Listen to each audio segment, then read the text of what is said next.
This is another video of the gift idea series that I'm doing, as Mother's Day is just 2 weeks away, and I've laid out a playlist for all the gift ideas on this channel. So do check out the playlist, you might just find the perfect idea for your gift. Well, coming back to today's project, this is a very simple to construct one row repeat pattern which requires only the basic crochet stitch. The scarf is light in weight and the texture is so comfortable, which makes it wearable through any season of the year. You can give it a try if you've not worked with 2-ply weight yarn before. I'm using this fine 2-ply yarn today, but you can use any weight yarn for the pattern. Just use a much bigger hook than the recommended hook size for the lacy effect, and you can always alter the size accordingly. If you're new here, you can call me Lou, and I make knitting and crochet tutorials mostly, and at times I make DIY videos too. So if your interest resonates with what I do here, I would very much appreciate it if you could just subscribe, like, or comment down below. And if you're a subscriber, thank you very much for coming back for more contents. Today we will be using this 2-ply yarn for our project, and it's a very fine yarn, as you can see. I believe it is even smaller than lace, and it's not usually used for crochet, but I want to experiment with this yarn. And I'm sorry, but there is no label on this one. It's a local bought yarn, so I don't think it's 100% cotton. It could be a mix of acrylic and wool or cotton. I'm not sure, but it's very light. This could be about 25 grams each, so I think it will be a very nice material to wear it. And also, we used to use this yarn for weaving our traditional clothes and all, so I'm familiar with this yarn, but I do not know the brand for this, but it's a very nice yarn. And we will be using a 2.5mm crochet hook, a much bigger crochet hook compared to the size of the yarn that has been given. So I believe we'll have a lot of fun. Let's begin. To begin, I made a total of 70 chains. Whatever number of chains that you make, that will be the width of the scarf or the muffler that you'll be making. We're going to skip 1, 2, 3, and into the 4th chain here we will put our first double crochet.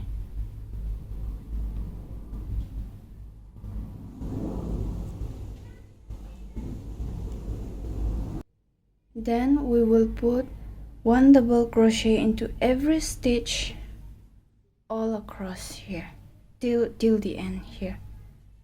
So we're going to put double crochet into every stitch .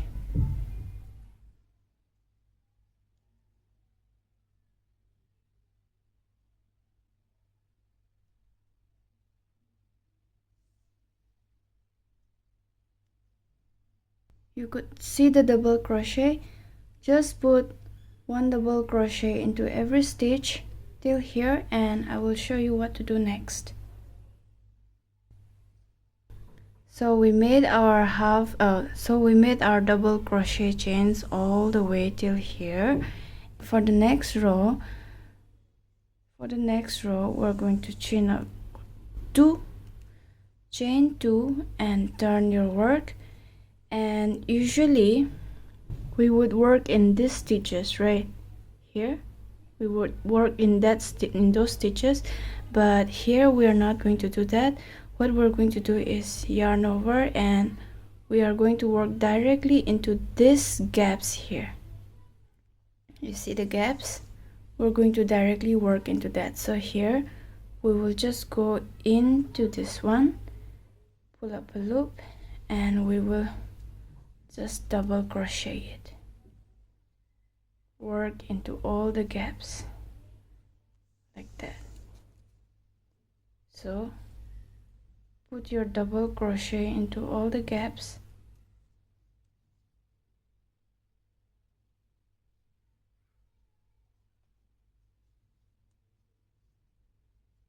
Work your double crochet here.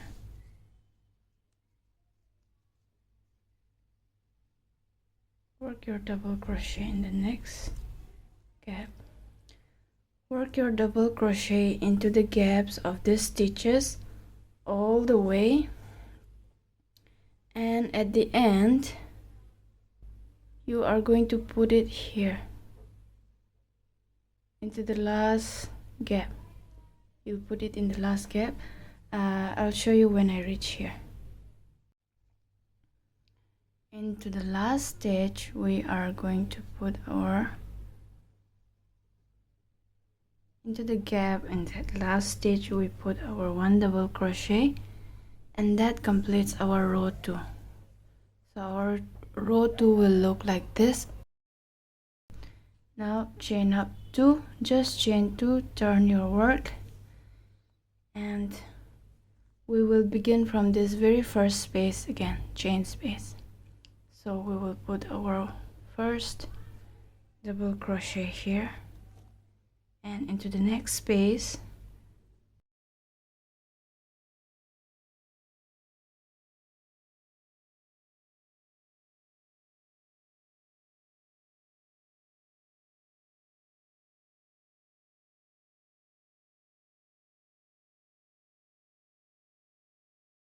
continue this 1 row repeat, and when you have reached your desired length I will show you what to do next. Now my work has grown to about 70 inches. You can always make it shorter or longer as per your desire. It's always adjustable. And once you have reached your length, you can either just leave it like that, or you can give some nice edging to the border, and I'll just show you how to do that in a bit.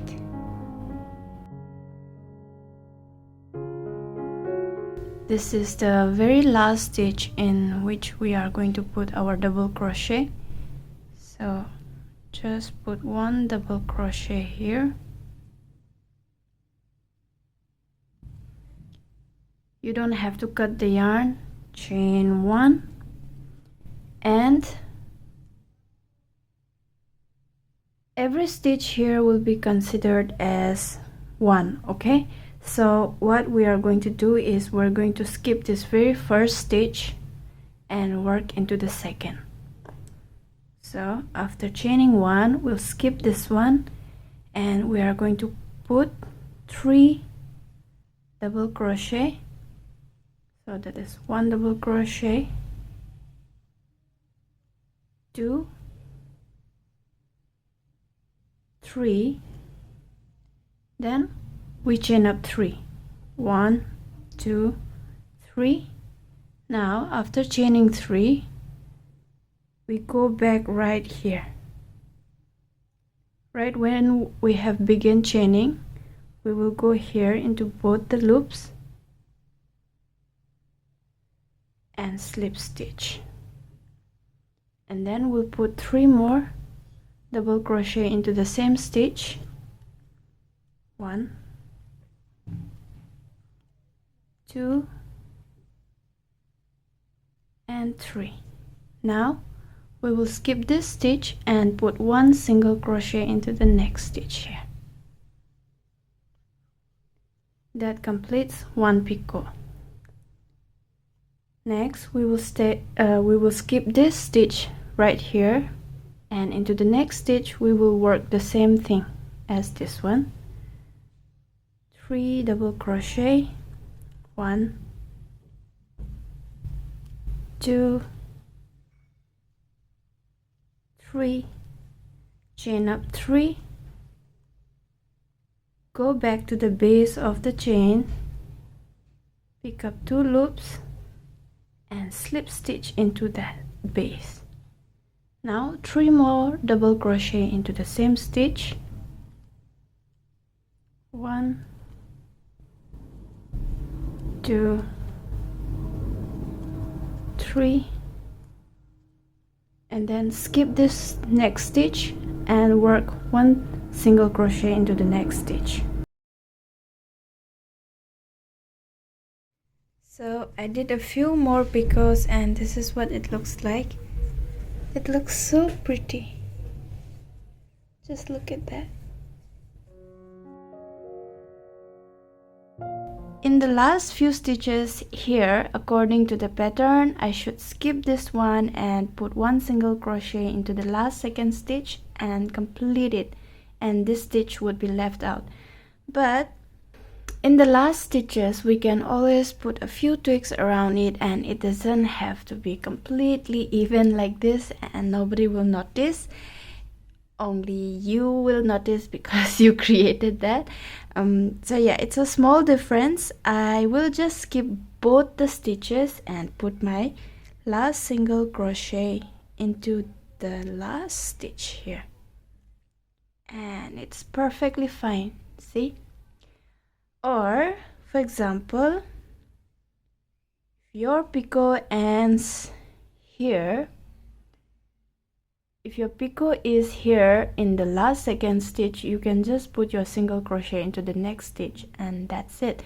So you know, you can always see the last number of stitches, how many it is there, and give your own tweak to it. It's completely fine. So I just want to point that out for you. Sometimes you will get results like this where your two ends are of different size. Either the beginning or the ending part is smaller or bigger. This happens because of the tension in our hand, or if we have kept some days gap while working the project. In my case, I have changed the starting portion loosely, and because of that this portion is bigger comparatively compared to this one, this part. The size difference is not a big issue, it's just that it looks a little bit unprofessional, that's all. Otherwise when we wear it, it will be hardly noticeable and nobody will see it. But what I want to show you here is that sometimes we can get result like this which can be a little bit disappointing, but it's totally okay and it's totally normal. So keep creating and it will become perfect in times.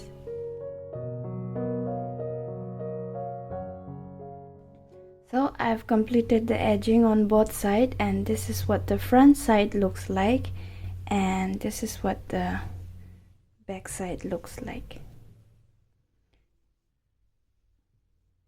Both looks nice, so I think you can wear it from any side. It's reversible basically. So alright, now we are going to attach the tassels here, and again this is optional. If you do not want, this is fine, just hide the tails and that will be it. Or if you want to put some tassels, I'll just quickly show you how to do that. So you can just grab a box or anything. This is just my seed tray. For the length that you would want for your tassels, just do this and wrap your yarns around this multiple times.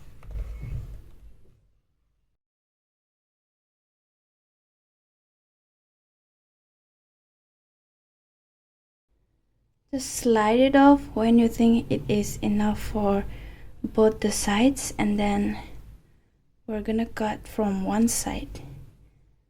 And again, today I'm all over the place. I couldn't find my smaller scissors, so I'm going to use this big one.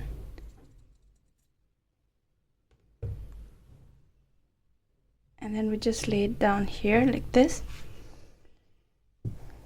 bringing this. We'll just use our hook and grab maybe 2 or 3 strands of yarn.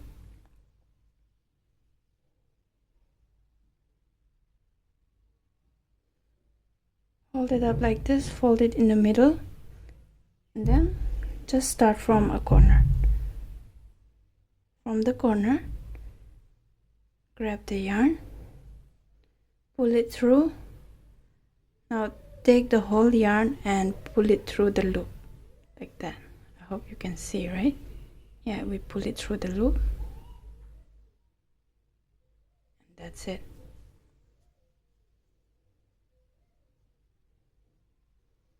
If you want this shorter, you make the strand shorter. I'll do it once more. It's very easy. Just make the strand, fold it into fold it into half, sorry, and go into the next stitch here. Grab the yarn, pull it through the stitch, through both the stitch, and now grab the whole yarn, pull it through this loop, and pull all of them through. Now we have that. So just attach it in this manner, this side and the other side too, and whatever leftover yarns is there, it's fine. It will just go with the tassels. It will be all right. Otherwise, if you're not putting any tassel, just sew in the ends and it will be done.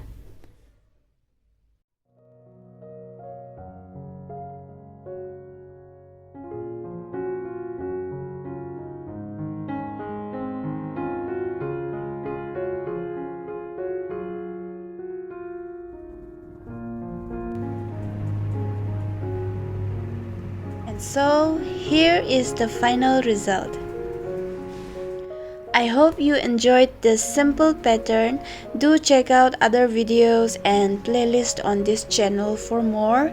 And I'll see you next Thursday with another video. Take care and stay safe. Bye for now.